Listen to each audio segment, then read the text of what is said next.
Hey, this is Annie. And Samantha. And welcome to Stuff I Never Told You, production of iHeartRadio.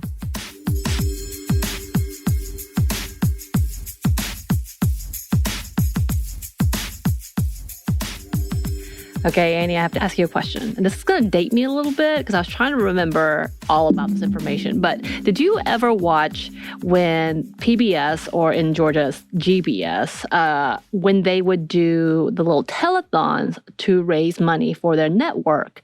And then they would have special viewings of things. Did you watch any of those? Do you know what I'm talking about? I know what you're talking about. I don't believe I ever watched that. I watched shows on PBS, right? But I don't think I watched what you're specifically saying, which is like a kind of special to raise money, right? Right. So what they would do is you would watch a series. So Les Mis happened to be one that I loved, and they would do a whole viewing of the entire. I guess it was more of a singing. It wasn't the actual play. They would just come up on stage and sing, and it was beautiful. And then they would interrupt it every 30 minutes with a 30-minute segment of them trying to raise money, and then tell you can buy this VHS set for a pledge. So if you were to pledge $500 or $100 a month, they would send you this with a tote and all these things. Yeah. I never got this. I was very sad.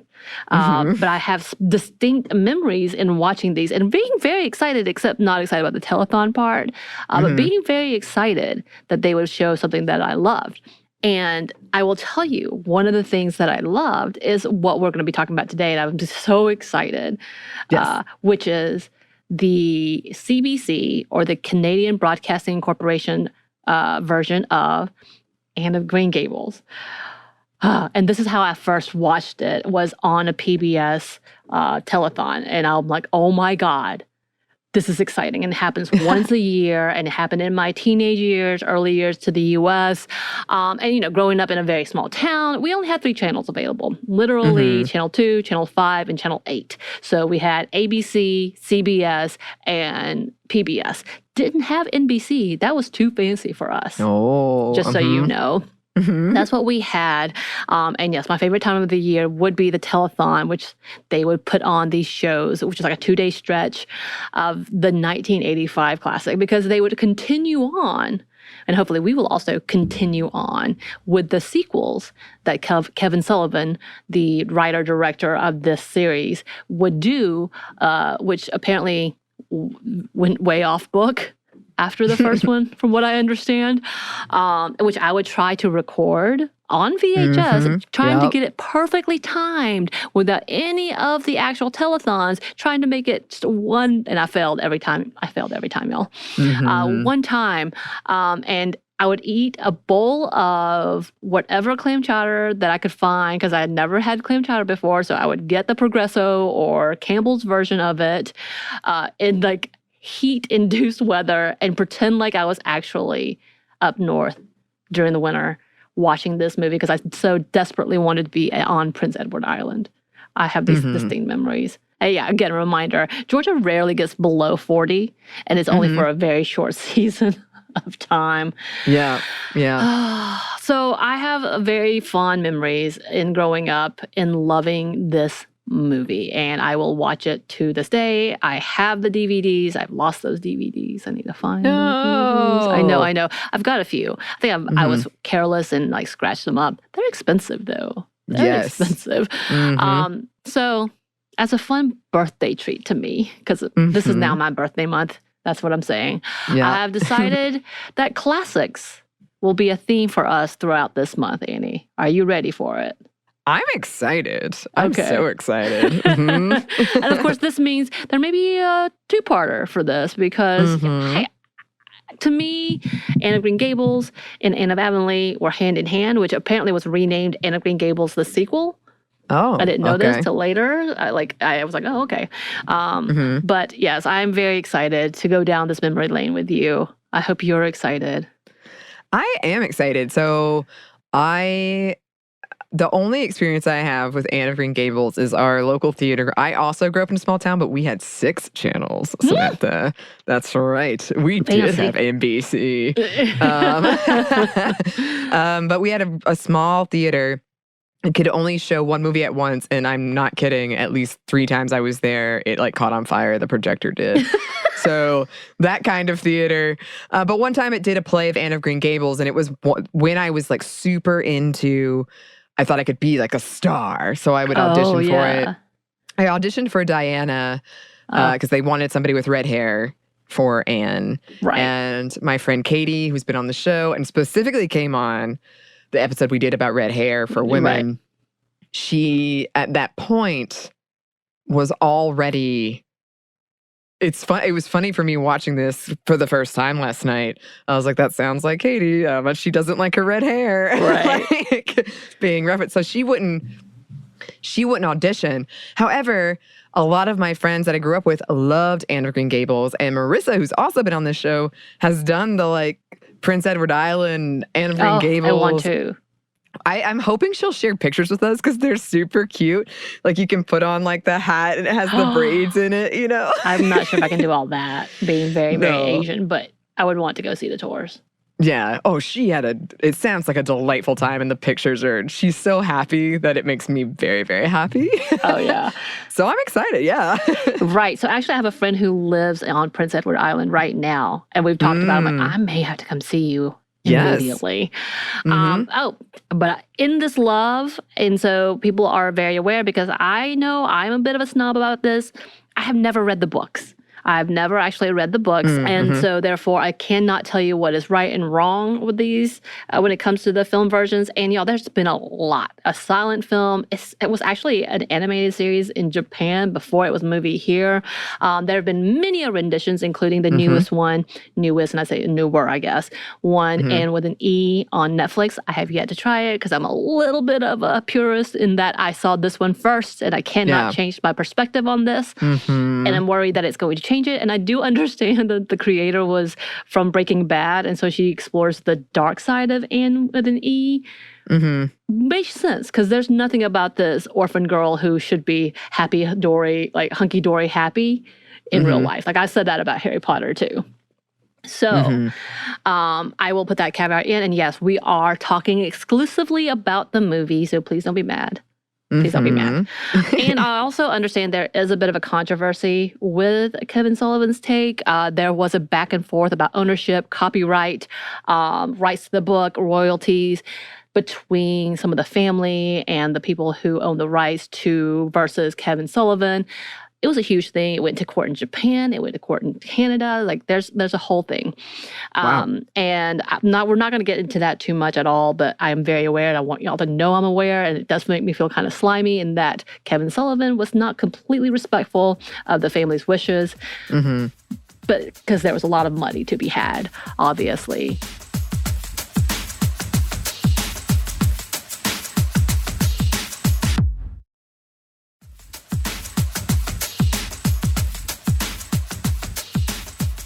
So we are talking about the Sullivan Entertainment version of the 1985 miniseries, Anne of Green Gables. Are you ready, Anney? Yes, I am ready. And also I'm very excited for listeners to write in about, like, is it this version? What, the book? I want to know all your favorites, all your opinions. And by the way, Lucy Maud Montgomery, who wrote this series in 1908, started with Anne of Green Gables and then started many follow-ups to that and was hugely celebrated and loved.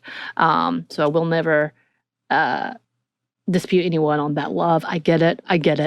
Feel that same way about Little Women sometimes, and a lot about Jane Austen films, which we'll talk about later. But yes, so it was originally released as a 2-part series in December of 1985 in Canada, later released on PBS in February 1986, which is when I moved to the U.S., by the way. Well, July of 86, I guess. And in the UK in 1987. So it had a pretty big hit there. The series was awarded many Gemini Awards. Many of the stars in the movie got awards, as well as the writers and the directors and the costumes, as well as they won an Emmy Award for Outstanding Children's Series, Peabody Award, and many, many more. And I just discovered that is only available on Sullivan Entertainment's own streaming service called Gazebo TV. Yep. I did not know this until last night because it used to be able to be rentable on Amazon. No longer. I will tell you this, it is a free streaming service. However, to watch Anne of Green Gables, the classics, like this one that we're talking about specifically, you do have to buy or rent it. That's the whole thing. Like I said, they have anniversary series, and it is very expensive from what I gather. But yes, and if you're interested in what kind of shows they stream, it is very early 1900s wholesome series from what I can gather. It seems like it may be the Hallmark of Canada type if you like way back when tales. I see. Okay. All right, just so you know. All right, are you ready for the plot? And I'm going to try to condense this, but I'm so excited. I'm so excited about every part of this. I'm here for it. You ready? Yes. Okay, so we're introduced to Anne Shirley, who was played by Megan Follows, who I've seen her in other things, and it would just strike me as odd because I'm like, that's Anne. Why is she? Well, that's Anne with E. What's going on? But that's okay. We are introduced to Anne Shirley, an imaginative and talkative orphan who is currently living at the home of the Hammonds, who took her in to help with the house and children. Anne is treated pretty cruelly by both Mr. and Mrs. Hammond, but Mr. Hammond dies of a heart attack, and Anne is soon seen as an inconvenience and is dropped back off at an orphanage. After 6 months of being at this said orphanage, we get introduced to Anne's friend, or mirror friend, Katie, spelled with a K. And she's given the opportunity to go and live with the Cuthberts on Prince Edward Island, which has a lot of tourist value at this point in time. I think it's just gorgeous anyway, but yeah, they did a lot for tourism on that one. The Cuthberts are played by Colleen Dewhurst, who plays Marilla, and Richard Farnsworth, who plays Matthew, the best Matthew that ever existed. I just want that to be said. Soon after arriving, she bonds very quickly with Matthew because he is quiet and likes to be entertained and loves the fact that she just talks and talks and talks, and it's just so imaginative and out there. And by the way, he lives with his sister on Green Gables, which is a beautiful piece of farmland. She learns that they had intended on adopting a boy to help around the farm and not a girl. Very, very, very sad, and says this is all tragical, which I love. And she is told that they would have to send her back. The next day, she and Marilla head back to the orphanage to correct the mistake when Marilla, after being met with her seemingly enemy, has a change of heart and brings her back on a, quote, trial basis. And the heartwarming adventures truly begin. Anne soon learns to pray, which is a whole scene in itself, learns to apologize with flair, and makes friends upon friends upon friends. She meets her bosom buddy, a kindred spirit, Diana Barry, who is a neighbor and a schoolmate with raven hair. And then she also meets her nemesis and true love, Gilbert, whom we all love, who is played by Jonathan Crombie, the best Gilbert there is. I'm so sorry. She excels in her studies and is often in stiff competition with Gilbert for first place in all the school courses. But of course, his gravest sin against her is calling her carrots on her first day of school, and being very sensitive to her red hair. She breaks a slate over his head unapologetically and never talks to him again. Well, for a while anyway. And of course, since she is a poor orphan who has never been a part of a real home life, makes many mistakes along the way, including getting her best friend drunk off of currant wine, which was a huge debate during the 1900s as, you know, alcohol, not really kind of frowned upon, you know what I'm saying? And because she also confused it for raspberry cordial, because she's never had either. And she's banned from ever seeing Diane again because she has become known as the troublemaker, a manipulator, because she's obviously an orphan who manipulates and lies. Throughout the series, we witness Anne thriving with her new family and her town. Her studies and her hard work eventually led her to being the top of her class, being placed in a special class to study for her entrance exams to Queen's Academy in Charlottetown, led by her very supportive and other kindred spirit teacher, Miss Muriel Stacy, who she almost fed tainted dessert after forgetting to cover the sauce, resulting in mouse drowning in it. Also a great scene. She was able to save the day when she helps save Diana's sister, Minnie May, who was sick with the croup and was forgiven and even invited to the Christmas ball. Yay! Marilla relented after Matthew was able to talk her into it, allowing her to go to the ball. But first, he bought her her very own gown with puffed sleeves. Very beautiful scene. She soon meets Diana's spinster aunt, very rich aunt, Josephine Barry, and of course wins her over with her personality and charm, and is invited along with Diana to her home for the exam in Charlottetown. There, she and Diana get to experience the wonders of the city life. Yes. Arriving back to Avonlea, summer continues, and so do Anne and Diana's adventures. The young ladies decide to take on one of the scenes of Alfred Tennyson's The Lady of Shalott, which she mentions throughout the movie, which Anne plays the Lily Maid while floating in a dinghy that springs a leak and gets stuck in the middle of the waters. But along comes Gilbert to save the day and the forgiveness he has been seeking for so long from the ill-fated Carrots Day. And she also finds out that she and Gilbert have tied for first place on the exams, and she becomes the toast of the town. She soon performs at the hospital fundraiser, getting a standing ovation, and had an awkward misunderstanding with Gilbert. But then they soon leave for college. And there, once again, she excels at her studies, getting the highest award, the Avery Scholarship, beating Gilbert, who is second place with gold, but soon returns home. And after she does, the tragic death, I can never watch it. I cry. Oh, dear Matthew. Anne decides to stay home with Marilla and start teaching in a nearby town. Gilbert, who has already accepted the teaching position in Avonlea, switches the two positions so Anne can be in Avonlea while he travels, and end with a lovely scene on the bridge with Anne and Gilbert with things yet to come. Yes. Scene. I've never seen the next one, so I was like, it's over? No. It just stops there, though. Yes, I adore this movie, and everything about it brings me so much comfort. You would think would not, because I'm watching it now and I'm like, all of the implications about how evil and bad orphans are, and essentially like they're just there for servitude.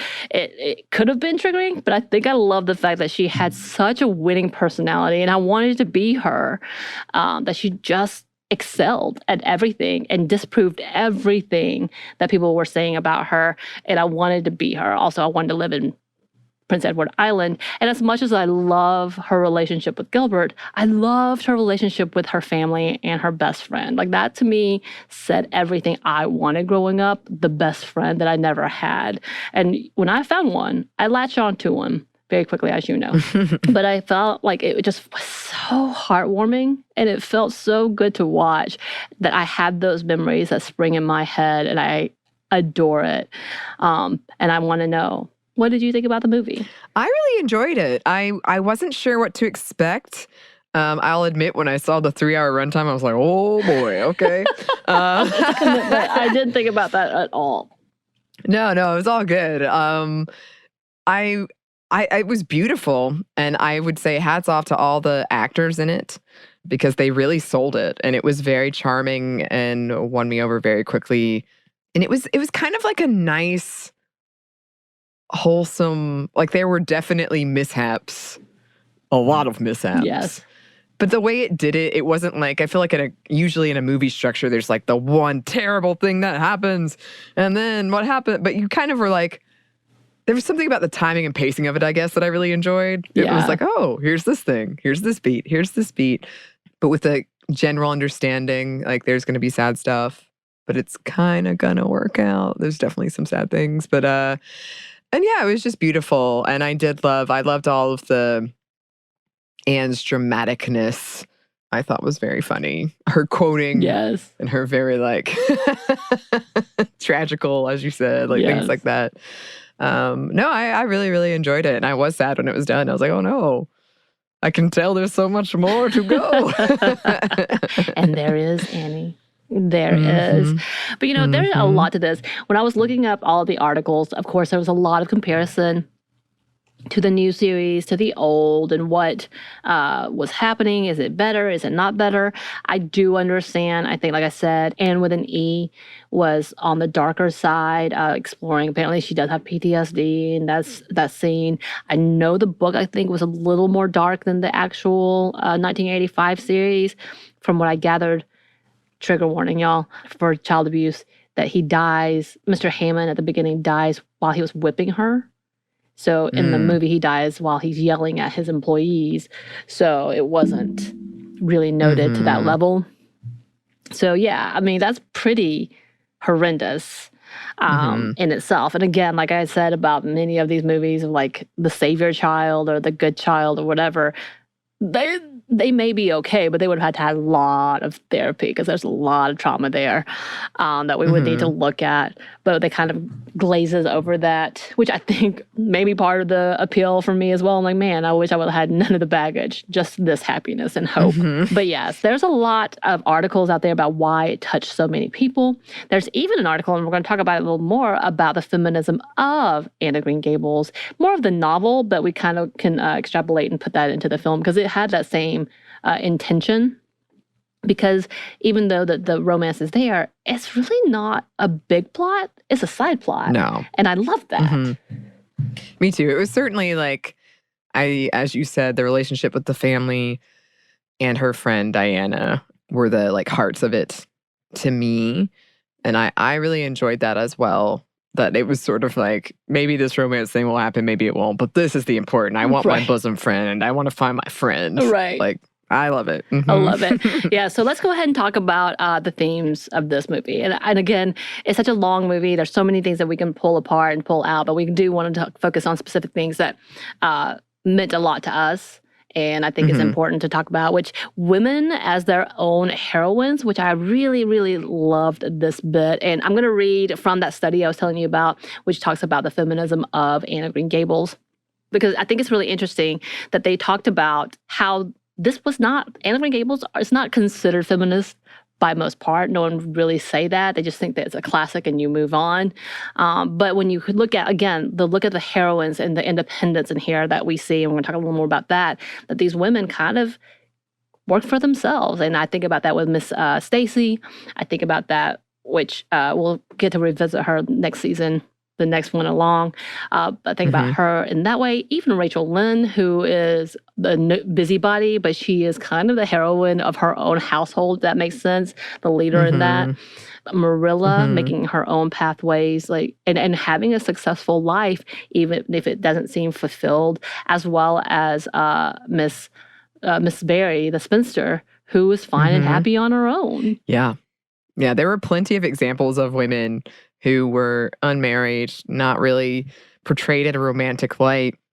And like Miss Barry, the spinster who Anne kind of made friends with, says, sometimes I wish things had been different because she'd been so focused on money or whatever. So it's not like it was painted as this is so much better. But it was interesting to see so many portrayals of women without men, or even if they had a man, wasn't really the focus or in the picture. Like, and it wasn't desolate. Like it seemed kind of, but you could have gone there, but they don't.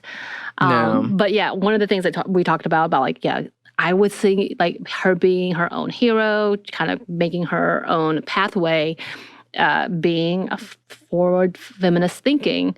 In this text they talk about, they actually quote, say, for a long time, so-called girl stories like this one were not recognized as literary texts and ignored by most literary scholars, whereas children's literature in general was subject to scholarly studies. Girl stories were often overlooked by critics, most of whom were male. And I think that's really true because as much as we go back and forth about the old tales, we talked about how it gets romanticized and then pushed to the side as romance, so therefore it's not literary.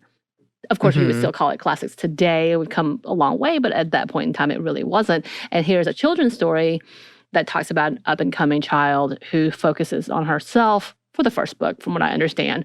But in this first movie, not being really seen as serious and or a model for other girls, which I find interesting because it's not true. Like, what if we look at the character of Anne of Green Gables, it spawned a big fanhood. Like, it may not be to the level that we see with Harry Potter or Twilight today because we don't swoon over characters and or maybe that's not a magical world. But there was a diehard fandom, I was a part of it, of Anne of Green Gables, and a love that we have for this and seeing these women or seeing these characters as heroes.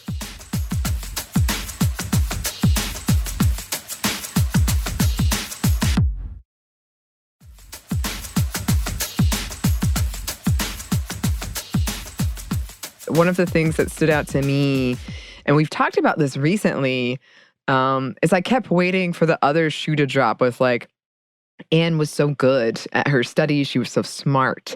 So I kept waiting for Diana to be like, I can't be your friend anymore, other than the cordial incident, but like her personally. And you did have that one character. What was her name? Josephine? There was the one character that was Josie a woman Pye? who was, yes. But otherwise, like, yeah, you got the teacher who's a woman who's supportive of Anne and like, no, you're so smart. We can make this happen. You've got Miss Barry and you've got Diana. And I liked that they were all like, no, we want to see how far you can go. Like, we're going to support you. And there was also the scene with Diana where she was like, no, I like Gilbert too. And I was like, oh, here it comes. But it was much more like, no, it's okay. Like, if you're interested, I didn't know if you were interested. I liked it. I appreciated it. Yeah, there's a love there and a bond. But that's the other part, is like being honest and communicating together. That's beautiful. Yeah. Also, she saved someone's life. She saved many, because she had been through so many trials and knew how to take care of children. She was able to save this child's life. And it's a gorgeous, gorgeous look at what she can do as someone who has always had to fend for herself. I also had an issue, and I do want to come back and say, how did that kid cry like that? Like, I don't think that kid's good an actor like that. Did they do something to make her cry like that? I've always thought that. I know. It's fly in the back of my head. I'm like, I hope that kid's okay. Yeah. But then we move on to, of course, the obvious at the very beginning is the orphan person, because that's a big theme when it comes to stories like this, feel-good stories, whatever, whatnot. This one has a little more heavy leaning and understanding that they were seen as property and or brought into to be a servant in the home or a caretaker in the home to lighten the load, not necessarily to care for. And I don't think that attitude was uncommon in the early 1900s, 1800s. That was a thing. And unfortunately, children were used and abused and all that. Of course, we don't get into that too much, just the implication of that. So, of course, we are so excited to see her grow out of that. But we do see that conversation happening, especially during the Industrial Revolution, when we talk about all of that as well. But then for Anne specifically, as you had mentioned, the redhead stigma of the early 1900s. Yeah. It was everywhere. And again, because I have my friend Katie and because she experienced this so much, every time I was like, there it is. Oh, there it is. And it did make me sad because it was clear she'd internalized it. Yeah. Yeah. And was just desperate she tried to dye her hair. Yes. And it went horribly awry. Horribly. But her hair was so cute when she cut it. I was like, oh. Yeah, yeah. So she dyed it. She tried to dye it black, right? And then it went green. Yep. It went green. So she had to cut it. And it was super cute when she cut it. But I know, like, when I don't want to diminish anything at all, because like when you're a kid, those kinds of things are huge. Right. Like, that's so big and can hurt so bad and so embarrassing. And even as an adult, but I just know, I think as adults, we tend to dismiss that kind of stuff. Yeah. But it is huge. It is, we shouldn't dismiss it. But yeah, for her to have that kind of constant, and that's what my friend had said, like it's the first thing people say when they meet her all the time, is like about your hair. And clearly for Anne, it had been stigmatized. It was something she didn't like about herself. Yeah. It felt like it made her ugly. And so when it was like constantly brought up, you just got to see this very angry side of Anne, but also the insecure side, the insecurity of having it constantly brought up. I mean, she has a temper. She does not hold back. We know this. She defends herself, and I appreciate that. Yeah. Oh, yeah. I mean, she's got away with words. Yeah. So, as you said, like, we get to see, it's kind of fun to get her to, like, really give, like, Rachel Lynde, for instance, like, really cut her down to size. Yes. But then to see her kind of do her, like, apology that I won't say it's, like, fake, but she's doing it as an act because she loves like the dramatics of language and putting words together. Like to see that kind of dichotomy and Rachel Lynde being totally like buying it 100% is very fun. It is. And then of course with the orphan girl is the idea that she's wild and untamable, which kind of is implied by Rachel Lynn at the very beginning, talking about she's just wild and oh my gosh, so rude and so uncivilized. We see that. And that's kind of that thing. It's kind of what we see that's always a part of her, which wants to run free. Like she's this like independence that has always been her. As much as she wants to belong, she also wants to be free. Is that conversation, which we find out more into the sequel. I'm just saying. Samantha. Another part of this. And I don't know. I think you and I have talked about how growing up we would make believe specific eras. For me, I loved 1900s, early 1900s. For me, I would imagine what it would be like to write by candlelight, which sounds horrible because I can't see today, so I don't think that's great. But as a kid, like I had those long dresses and sitting by the fire and not having electricity, what that would be like. Which was this. So between this and Little Women, I was really caught up. But I love that this is a part of Anne's world where she has so much imagination, which she talks about as a strength, and it is, and where everybody else tried to take that away from her, telling her to get her head out of the clouds, it's unrealistic expectations, but she lives in it and loves in it and thrives in it. And it's been something that has been able to carry her on through all the bad parts, even when people are mean. And she honestly talks about the fact that when Rachel Lynn doesn't have any imagination and she can't understand why these bad things may happen or these things that happen, but she does. And so she's able to have compassion on people. That's what she kind of implies.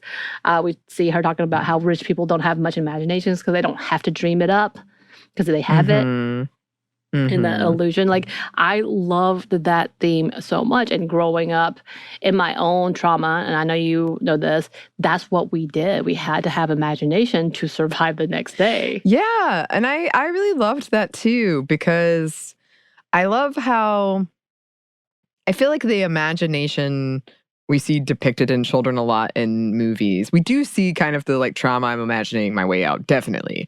But a lot of times, I liked how Anne had this kind of like, you don't even have the imagination to imagine the bad part of this. Yes, I like how she was kind of looking at both. She was like, I can imagine much better, I can imagine much worse, and you can't imagine either. You have no imagination. Yes. Which I really appreciated. Right. And she created a friend. She Katie, Catherine with a K, because she needed someone. And she talks about wanting to be in that world, wanting to be in the mirror world and how beautiful that would be. And this is what she did to survive, especially 6 months of being in an orphanage, which we never hear her talk about again after meeting Diana, which is gorgeous and beautiful. I love it. And of course, another big part of this is family, finding belonging, with both Marilla and Matthew having two sides of the same coin, one really tough but still loving, one really kind-hearted but quiet. Like, just having that in our life, it is such a gorgeous picture. I just really like the fact that it's an unconventional family who found balance. Yeah, I liked that too, because of at first, and I blame heteronormative material, I assumed that they were together, like Matthew and Marilla. And then I found out, Marilla's got this kind of tragic, like, love story in her past, and a brother and sister. I like how Matthew is pretty immediately like, no, I think Anne would be good for us, and seems to kind of know Marilla will arrive at the same understanding. But it was cool. It was just a really good like foil for each other, because Matthew was so quiet, but he was much more like openly entertained, whereas Marilla was more outspoken, but kind of like hiding her affection and her entertainment. And Anne, of course, is just like open at everything. Yeah. So it was connecting them. Yeah, it was a lovely thing to see. And it was very, I liked seeing all of them interact with each other and kind of grow with each other. And I love the like eventual fondness. Like with Matthew, it was always there, but eventually it kind of became more, I'll get her this dress, even though I'm so embarrassed and I don't know what to do. Yes. Because Anne really wants it. And with Marilla, it became much more like, from how do you get in all these troubles, child, to how do you get like a fond, like, how do you do this? Which they adore. Fun facts. Now, I cannot remember where I found this or if I watched this during one of the behind the scenes things, But apparently the actress Colleen Dewhurst was somewhat vulgar and would kind of like make jokes and laugh and like all these things behind the scene. And the kids really loved her, which I believe Megan Follis was 16. So she was pretty young. She was playing an 11, 12-year-old. So older, but not the significant that we've seen. By the next sequel, she plays an 18, 19-year-old. So she kind of fits into that. She even looks older then, though. I don't even know how. But she fits that age range at that point in time. But apparently, like, that's what I had read. No, don't quote me on that, but I'm pretty sure I'd read that. She was kind of one of those people because she was a famous stage actress. And she was a famous actress at that point already, Colleen Dewhurst. And then for Farnsworth, who played Matthew, he was actually a stuntman. Oh, and this was one of really? his first acting gigs. And eventually he did win awards, but still, best Matthew. Best Matthew. I still hold to that. He was great. Oh, so good. And then, yes, we couldn't not talk about the friendships. The friendship which she had been aching for because she had been so alone. And she just knew it existed and it was out there. And it was. She builds so many good bonds. But Diana, her bosom kindred spirit, I love the relationship so much. And poor Diana, I felt like she was like, what is happening and who is this girl? Yeah, I love it too because it reminded me of when I was 9 years old. I lived in a small town. Our houses at that time were pretty spread apart in the area I lived in. And my friend Katie, the redhead who I've been talking about, when I was 9, she moved into a house that was near me. And I swear, like, I was like, what is her phone number? I need to call her. We're going to hang out. We're going to be best friends. So this scene where Anne was like, we're going to be best friends. And Diana's kind of like, what? I feel like I did that. I feel like I lived that. And we're still best friends. And I love it. And I think like we get so many depictions of poor friendships between women in media, but it's clear like this longing is real for that, like your kindred spirit, your soulmate who is a friend, friendships between women. And I loved it. Like I said, I kept waiting for the other shoe to drop and it really didn't. It doesn't, Anney. It doesn't. They were solid friendship. They were bosom friends. They're amazing. My favorite scene is the walking in the forest after she falls off the roof scene. Yeah. The way that she scares herself, it is so fantastic. I feel like, I don't know about you, I'm sure you have many stories, but I had a friend of mine, we would do silly things like that would cause us to get into trouble or make some make-believe thing. And I loved it. And I miss those days a little bit, not enough to actually call them, but stuff like that is like, wow. The imagination, the things that bond you too. Oh, yeah. I mean, me and my friend Katie, we would go in the woods and we would literally like take turns telling each other about the sand creature under the leaves and it's coming and it can't hear you. Like, it was so fun. It was such a like glorious. We spent a whole like afternoon just doing that and there was nothing there. It was right. There was nothing. It was just your imagination, which we love. But also, I love her usage of kindred spirit. Like, I love those terms so much. I think that would be the vibe check now. Does even pass the vibe check? But no, I'm just kidding. But like the kindred spirits, the idea that you can connect with a person, and though that you may not be able to see it, the way you connect, they are the one who is on the same level as you and in spirit with you. And that's, I just love that so much. I do too. And I also love, none of that was in the romantic context. No. All of that was just we are on the same level. We are connecting. And it was all women from my memory. Yeah. No, Matthew was a kindred spirit. Oh, Matthew. Yeah. But there's nothing romantic. Definitely like. It's a connection, an understanding that you get me. You get my ways. Yes. The level of like small town, the conversations, the first scene, like the third, fourth scene at the beginning, we see Rachel Lynn watching Matthew in his suit, traveling not on a Sunday with a pipe. Yep. Oh my God, what's happening? And then that's kind of the kerfuffle at the end with Gilbert and Anne is that he offered her a ride. She accepted it. Then he offered her like, well, I'll take you to this concert she was going to perform at. She accepted it. And then it was like the talk of the town. And she was like, oh no, never mind. I won't go with him. Diana, like, give him this note. I'm not going. Go. Yeah. But that's, I mean, I know it kind of like, you know, bingo card, SMNTY bingo card. It'd be me and Samantha from a small town. But it is true. Like these things are true and real, and they influence your decisions. I remember my mother saying, so I heard you were driving a little too fast in town. We need to talk. Yes. I was like, what? Yes. What? It's like the tiniest, like, I heard you got the milkshake at Wendy's or whatever. Right. You shouldn't be doing that. And it's like, who saw me? How? Who told on me who's not? Right. But I do love that. And then we have the independent woman, old maid, slash, it's according to how you look at it. And we talked about it before, about all the strong, really independent women who still has a lingering of guilt. So we're going to talk about the fact that this is like the feminism probably of the 1900s. Like Montgomery did want to establish probably these characters, I could be wrong, in being alone, but they could not be completely happy because at that point in time, a single woman should not be, correct? Right.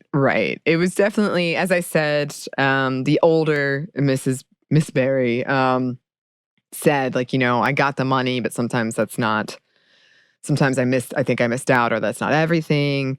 And I felt like the implication was maybe you should look at Gilbert Ann. Maybe I'm wrong. And that's a fine, like, opinion to have. But then there was also throughout kind of this understanding of if you pursue your independence as a woman, you won't get the man. Right. So even, like, there were plenty of independent women throughout, which I loved.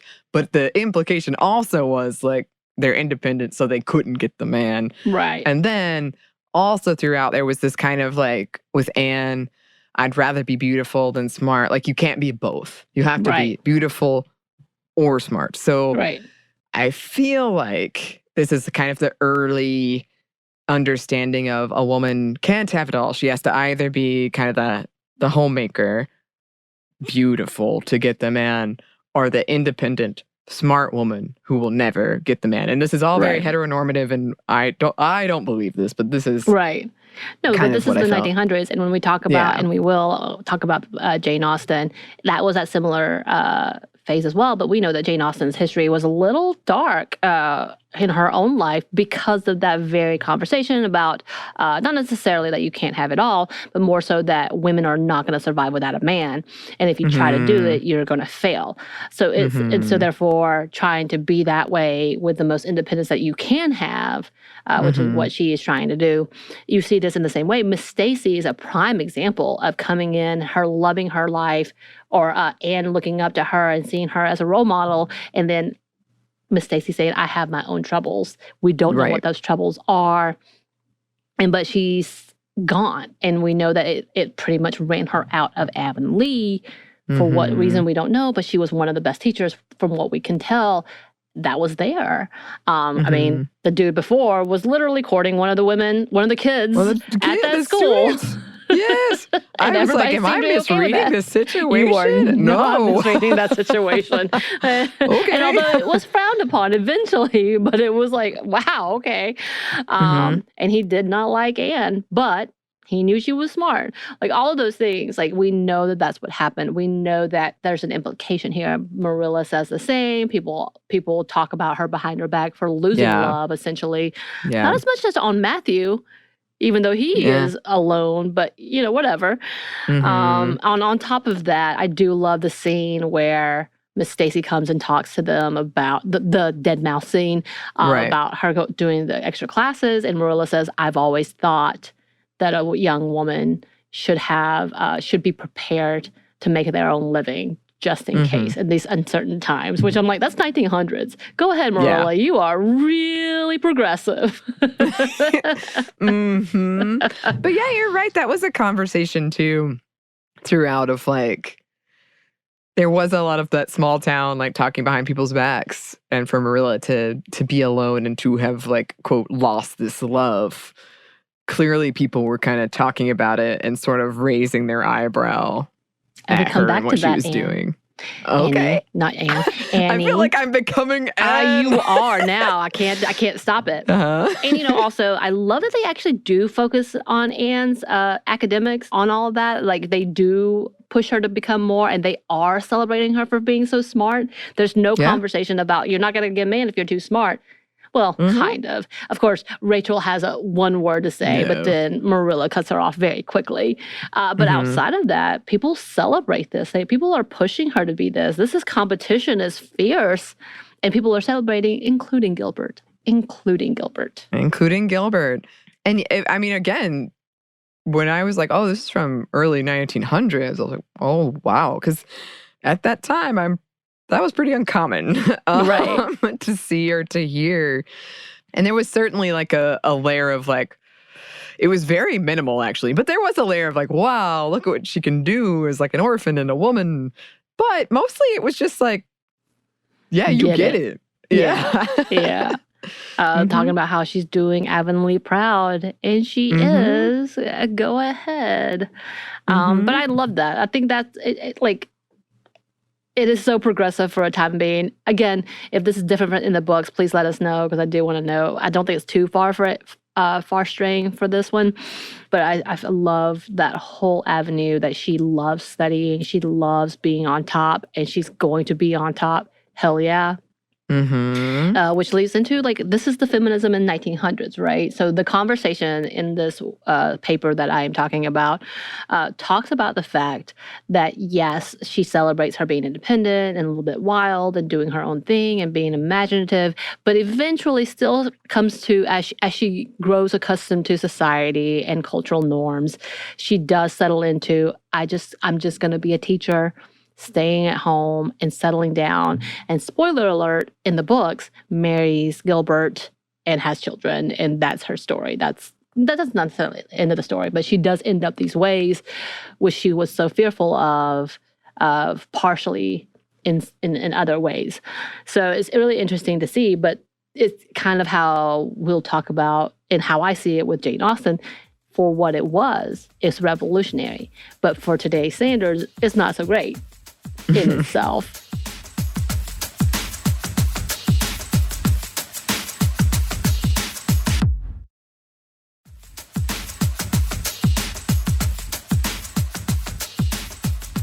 But they also talk about the idea of ecofeminism in Anne of Green Gables, giving up the connection to nature and becoming a proper lady. So the idea is you let go of the natural wild person, the untainted from civilized society, quote unquote, to become a part of the norm, to be a proper lady.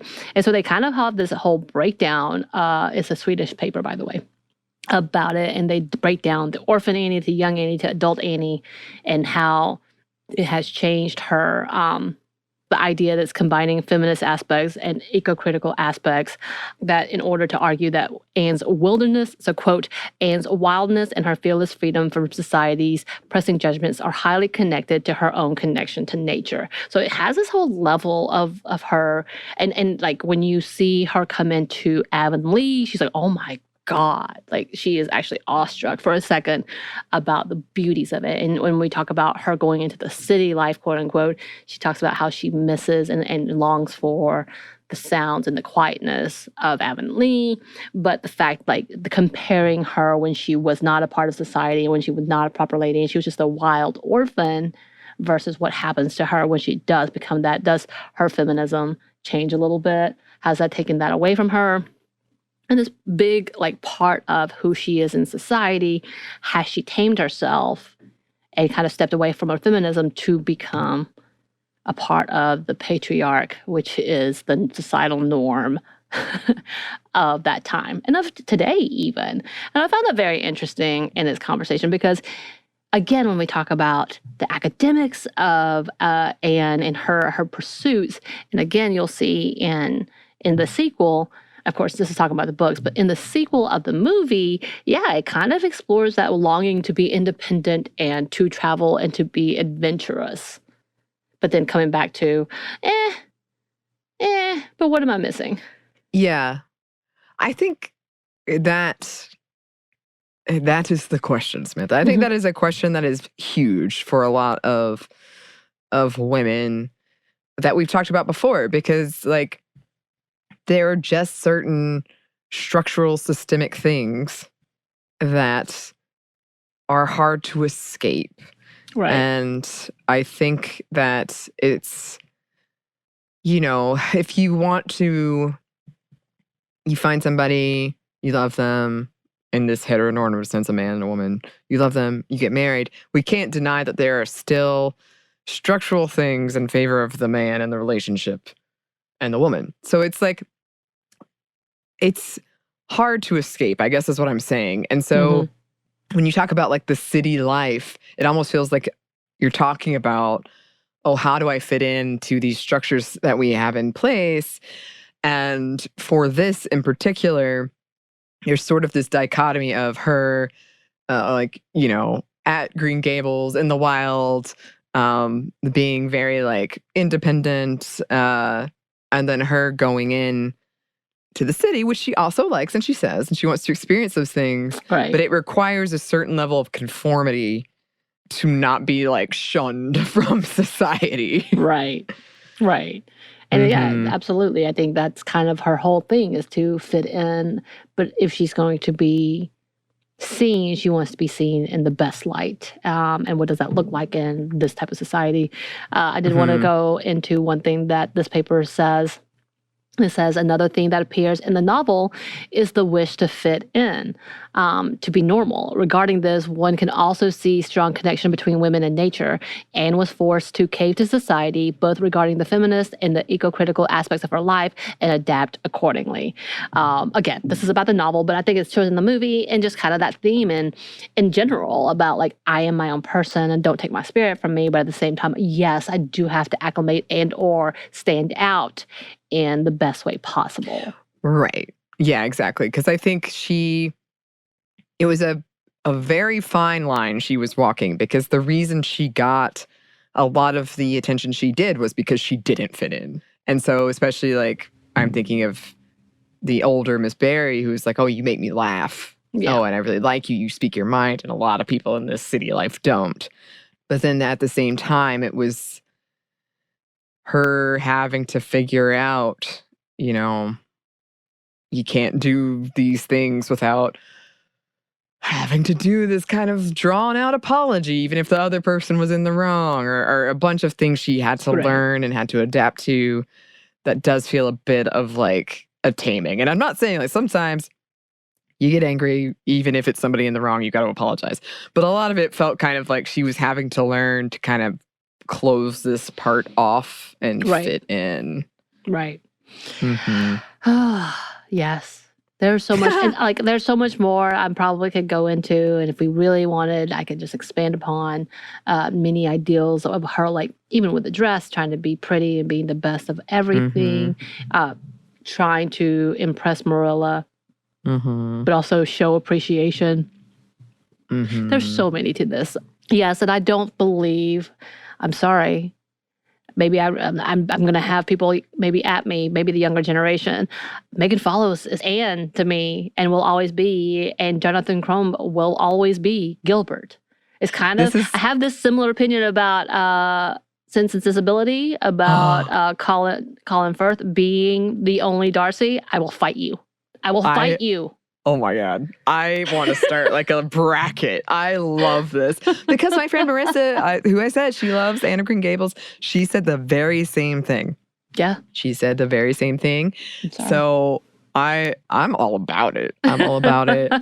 I want to come back and I think we should do the next one. I think we should do the sequel. I'm so ready. Let's go. Okay. Me too. Well, look out for that, listeners. And send your opinions our way. What? Are you ready to fight me? Come on. I'm just kidding. Don't fight me. I love it because I remember you were like, this is my version of Star Wars. I was like, I'm so happy. I'm so excited. I want to see it. Well, you can send those opinions to our email, which is stephanieandmomstuff@iheartmedia.com. You You can find us on Twitter at Mom Stuff Podcast or on Instagram at Stuff Mom Never Told You. Thanks as always to our super producer, Christina. Thank you, Christina. Yes. And thanks to you for listening. Stuff Mom Never Told You is a production of iHeartRadio. For more podcasts from iHeartRadio, you can check out the iHeartRadio app, Apple Podcasts, or wherever you listen to your favorite shows.